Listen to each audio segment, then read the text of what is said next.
Selamlar. Bu videomda ego ve nefis kavramları üzerine konuşuyor olacağız birlikte.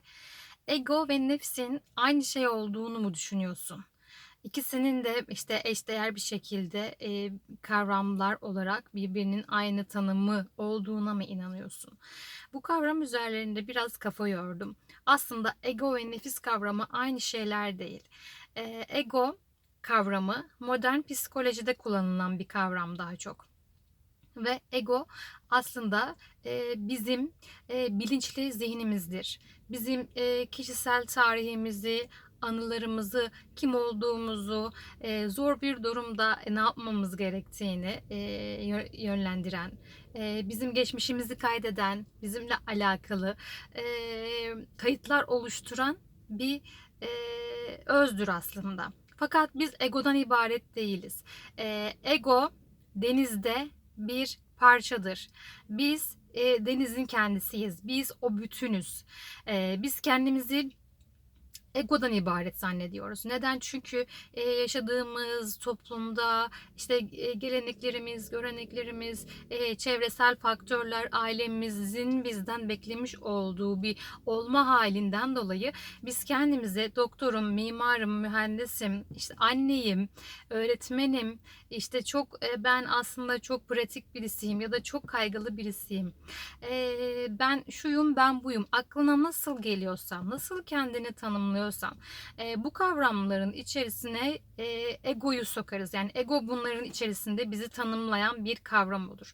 Ama dediğim gibi biz egodan ibaret değiliz. Bizim bir benliğimiz var ve bizim bu benliğimizi keşfetmemiz neredeyse 40-50 yaşlarını bulur.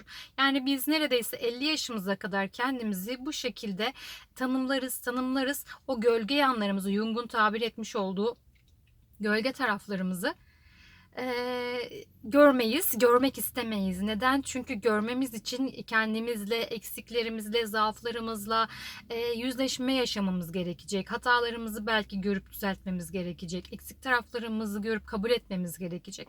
Fakat egomuz bunu örtbas etmeye çalıştığı için bize bunu yapmamıza izin vermez.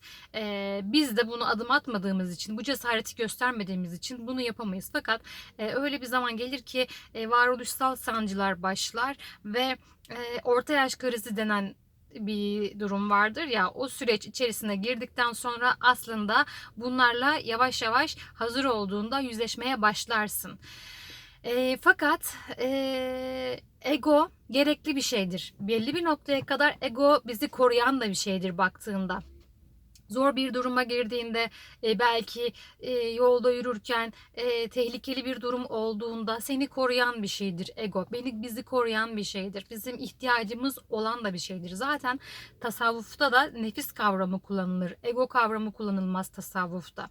Tasavvufta tasavvuf da insanın egosunu öldürmek istemez. Yani onu yok etmek istemez. Sadece insanın bencil duygularını, kibrinden, ihtiraslarından, öfkesinden arınmasını ister. Onu kontrol altına almasını ister tasavvuf. Yani tasavvufun yaptığı şey nefsini eğitmektir, terbiye etmektir. Nefsinin isteklerini, dizginlerini eline almak, onu kontrol altına almaktır. Çünkü yaratılışımız gereği sonsuz isteklerle donatılmış varlıklarız. Her birimiz istemeye çok İstemek üzerine aslında her şeyimiz.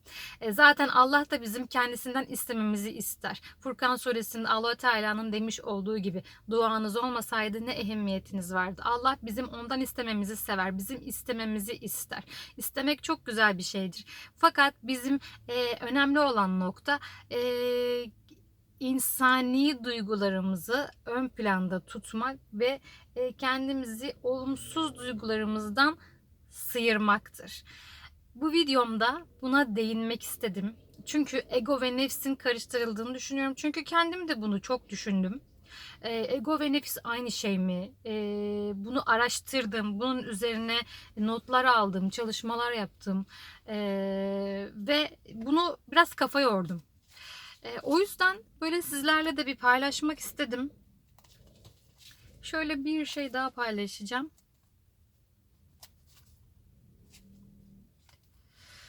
Bunu böyle paylaşmak istedim. Ego ve nefsi, buna devam edeceğim bu konuya. Umarım katkı olsun. Kendinize iyi bakın. Allah'a ısmarladık.